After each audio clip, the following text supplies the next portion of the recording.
안녕하세요. 살며, 사랑하며, 배우며, 황혼 라디오입니다. 오늘 당신은 어떤 거울 앞에 서 있습니까? 잠시 바쁜 일상과 채워지지 않는 욕망으로부터 멀어져 보세요. 지금 이 시간 당신의 모든 감각은 오직 당신 자신에게 집중될 것입니다. 우리는 모두 완벽한 행복을 찾아 헤매지만 결국 삶은 행복과 불행이라는 모순된 두 개의 얼굴로 우리 앞에 나타납니다. 우리는 그 모순 앞에서 망설이고 때로는 도망칩니다. 오늘은 극과 극의 삶을 사는 두 여인, 그리고 삶의 갈림길에 서 있는 한 젊은 여성의 깊은 성찰을 따라 당신이 피하려 했던 그 모순을 마주하는 용기를 얻게 될 것입니다. 삶의 그림자까지 사랑하며 나만의 해석으로 인생을 써 내려가는 법. 고요한 마음으로 잠시 이 여정에 귀 기울여 주시면 감사하겠습니다. 완벽한 행복은 없었다. 이중 거울 앞에서 지금 시작합니다. 제 어머니, 한영애. 어머니의 이름 앞에는 늘 정직한이라는 수식어가 따라붙었습니다. 어머니의 삶은 마치 거대한 기계의 톱니바퀴처럼 규칙적이고 쉼없이 돌아갔습니다. 아버지가 남긴 대흥 인쇄소. 그곳은 어머니의 전쟁터이자 성소였습니다. 어머니는 아침 6시면 집을 나섰고 저는 방과 후 인쇄소 모퉁이에서 숙제를 하곤 했습니다. 그때 맡았던 냄새를 잊을 수 없습니다. 뜨거운 쇠 냄새, 종이의 건조한 먼지 냄새, 그리고 모든 것을 빨아들이는 듯한 검은 잉크 냄새. 그 모든 것이 어머니의 냄새였습니다. 어머니는 늘 손톱 밑이 검었습니다. 아무리 지워도 지워지지 않는 영원한 문신처럼. 제 중학교 졸업식 날 아침이었습니다. 전날 밤샘 작업을 하신 어머니는 늦잠을 주무실 법도 한데 희미한 새벽빛 속에서 미역국을 끓이고 계셨습니다. 제가 엄마, 힘들지 않아? 하고 묻자 어머니는 큼큼 기침을 한 번 하시고는 씩 웃으셨습니다.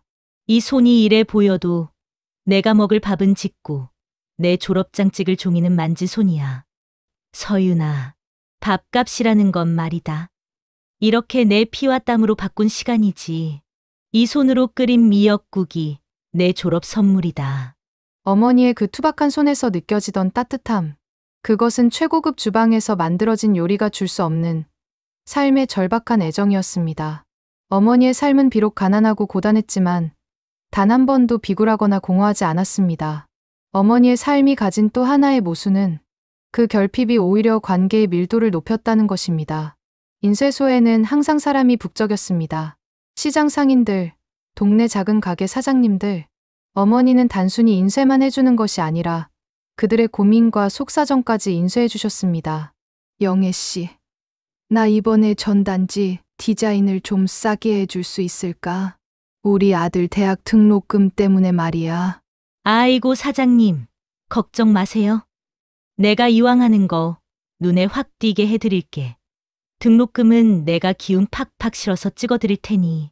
어머니는 그들과 함께 웃고 함께 분노하고 함께 눈물을 닦아주었습니다. 서로의 힘든 삶을 공유하며 만들어낸 그 끈끈한 공동체 속에서 어머니는 절대 혼자가 아니었습니다. 그것이 바로 이모의 완벽한 고독과 대비되는 어머니 삶의 가장 큰 자산이었습니다. 어머니는 늘 힘겨웠지만 그 고난을 회피하지 않고 온몸으로 받아냈습니다. 어머니의 삶은 저에게 묻습니다. 너는 너의 삶을 온전히 감당하며 살고 있느냐고. 그리고 저는 그 질문 앞에서 저희 나태함과 안정만을 추구했던 마음을 부끄럽게 돌아봅니다. 어머니의 삶이 쉴 새 없이 돌아가는 인쇄소의 톱니바퀴라면 이모 한지의 삶은 시간이 멈춘 듯한 미술관의 전시품 같았습니다. 이모는 늘 완벽했습니다. 옷차림, 태도, 그리고 그녀가 사는 공간까지도. 어머니와 같은 유전자를 가졌지만 이모에게서는 잉크 냄새 대신 은은한 백합 향이 났습니다. 이모는 강남의 고층 펜트하우스에 삽니다. 창밖으로는 서울의 화려한 스카이라인이 펼쳐지지만 그 공간 안에는 늘 무겁고 차가운 침묵이 군림했습니다. 저는 이모 댁에 갈 때마다 긴장했습니다. 모든 것이 완벽하게 제자리에 있어 제가 딛는 한 걸음조차 그 질서를 깰까 두려웠습니다. 이모의 남편, 이모부는 늦게 퇴근했고 이모는 매일 저녁 혼자 완벽하게 차려진 식탁에 앉았습니다. 남편의 빈자리는 늘 고가의 앤티크 의자가 지키고 있었죠. 그 식탁은 풍요로웠지만 저는 그곳에서 단 한 번도 왁자지껄한 대화를 들어본 적이 없습니다. 가장 풍요로운 공간에서 가장 심각한 대화의 빈곤을 목격했습니다. 이모는 저에게 가끔 자신이 큐레이팅한 미술관 전시회 도록을 보여주었습니다. 그녀의 해설은 논리적이고 빈틈이 없었습니다. 하지만 어느 날 저는 이모가 무심히 넘긴 페이지에서 뭉크의 절규, 그림 앞에 멈춰서는 것을 보았습니다. 서윤아, 저 그림 말이야. 나는 저 절규가 시끄럽다고 생각했었어. 완벽하지 못한 감정의 발로라고. 그런데 요즘은 저 소리가 너무나 부러워. 이모의 고독은 선택적 고독이 아니었습니다. 그것은 완벽하게 안전한 삶이 그녀에게 부여한 의무 같은 것이었습니다. 어머니가 고난과 싸우며 살아있는 생기를 얻었다면 이모는 싸울 대상이 없는 평온함 때문에 생기 없음이라는 결핍을 얻은 것입니다. 모든 문제가 해결되고 모든 위험이 사라진 곳에서 삶은 예측 가능해지고 지루해졌습니다. 그리고 그 지루함이 이모의 가장 큰 불행이었습니다. 저는 이모의 우아한 소파에 앉아 창밖의 불빛을 바라보며 생각합니다. 완벽한 행복을 향한 인간의 욕망이 결국 우리를 가장 건조하고 고독한 곳으로 데려다 놓을 수도 있구나. 어머니의 결핍은 사랑과 연대를 불렀고 이모의 풍요는 고립과 침묵을 불렀습니다. 이것이 제가 마주한 삶의 가장 첨예한 모순이었습니다. 어머니의 인쇄소에서 맡았던 잉크 냄새와 이모의 펜트하우스에서 맡았던 백합향. 이 두 냄새 사이에서 저는 제가 어떤 냄새를 풍기는 사람이 되어야 할지 결정해야 합니다. 어머니와 이모라는 두 개의 극단적인 삶을 목격한 후 저는 제 삶의 모든 선택을 다시 바라보게 되었습니다. 특히 제 사랑 앞에서 말입니다. 저는 지금 제 삶을 두 개의 상반된 선택지로 나눈 두 남자 사이에 서 있습니다. 제 약혼자 정우는 완벽한 이모부의 축소판입니다. 대기업 금융팀에서 일하며 늘 3년 후, 5년 후, 그리고 은퇴 후의 계획까지 완벽하게 세워둡니다. 정우와 함께 있을 때 저는 철저하게 보호받고 있다는 느낌을 받습니다. 그의 품은 튼튼한 금고 같았습니다. 어제도 정우는 말했습니다. 우리의 신혼집 대출 상환 계획, 주식 포트폴리오의 안정성, 그리고 내년 여름 여행지까지. 서윤아, 투자는 늘 안전해야 해. 우리 삶도 마찬가지야. 예측 불가능한 변수를 최소화하는 것이 가장 효율적이야. 감정적인 낭비는 하지 말자. 정우는 저에게 안정적인 완벽함을 제시합니다. 그것은 곧 이모의 삶이 상징하는 고요한 평온으로 가는 길입니다. 그의 사랑은 단단하지만 뜨겁게 끓어오르는 감정이 없습니다. 저는 그 안정감 속에서 숨막히는 듯한 미세한 지루함을 느낍니다. 이 지루함이 결국 이모를 괴롭혔던 그 고독의 전조일까 두려워지기 시작했습니다. 반면 준영은 어머니의 삶이 상징하는 투쟁적인 생명력 그 자체입니다. 재능 있는 독립 영화감독이지만 늘 돈에 쪼들리고 다음 작품의 투자금을 걱정합니다. 그의 미래는 안개 속 같아서 예측이라는 단어 자체가 무의미합니다. 하지만 준영과 함께 있을 때 저는 살아있다는 느낌을 받습니다. 그의 눈빛은 세상을 향한 열정으로 번뜩입니다. 그와의 대화는 늘 예측 불가능합니다. 밤새도록 영화와 예술, 세상의 부조리에 대해 토론하고 나면 제 심장은 뜨겁게 고동칩니다. 서윤 씨, 삶이란 안전한 유리관에 보관하는 게 아니야. 깨지고 부딪히면서 세상과 직접 맞서는 거야. 그게 진짜 흥분되는 일 아닌가? 난 내 삶을 실패하더라도 뜨겁게 쓰고 싶어. 준영의 사랑은 위험하지만 타오르는 불꽃 같습니다. 그것은 곧 어머니의 삶이 상징하는 열정적인 결핍으로 가는 길입니다.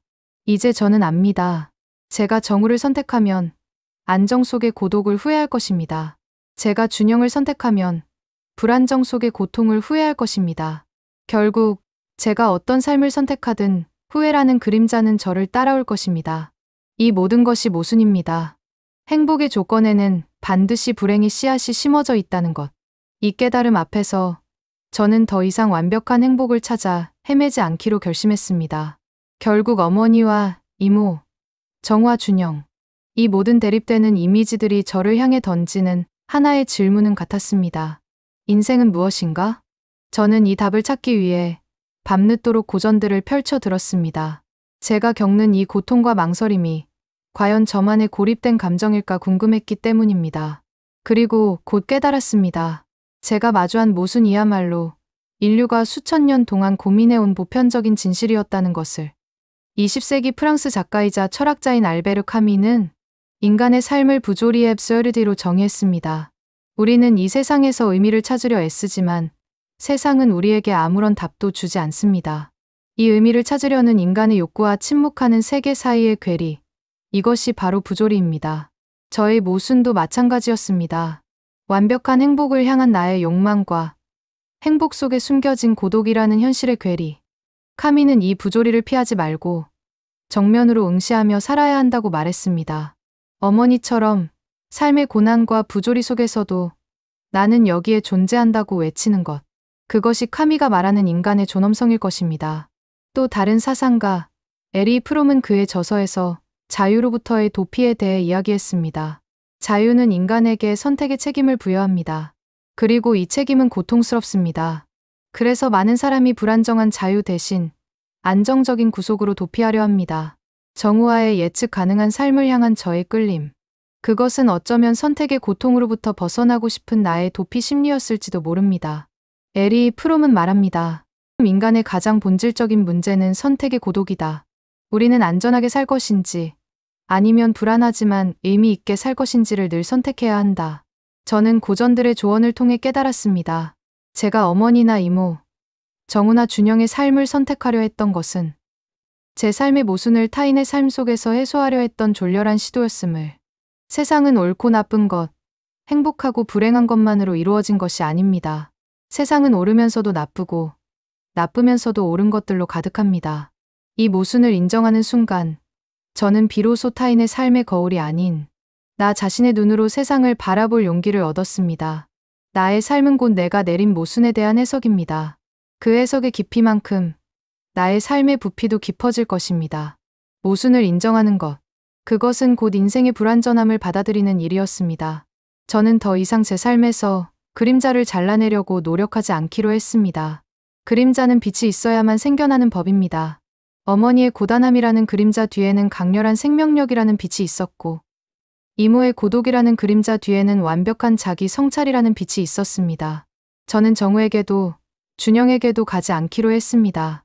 그들 중 누구를 선택하든 그것은 제가 내 삶의 주도권을 그들의 삶에 기대는 것이었습니다. 어머니와 이모의 삶을 단순히 모방하는 것에 불과했습니다. 저는 이제 저만의 방식으로 불안정함을 받아들이려 합니다.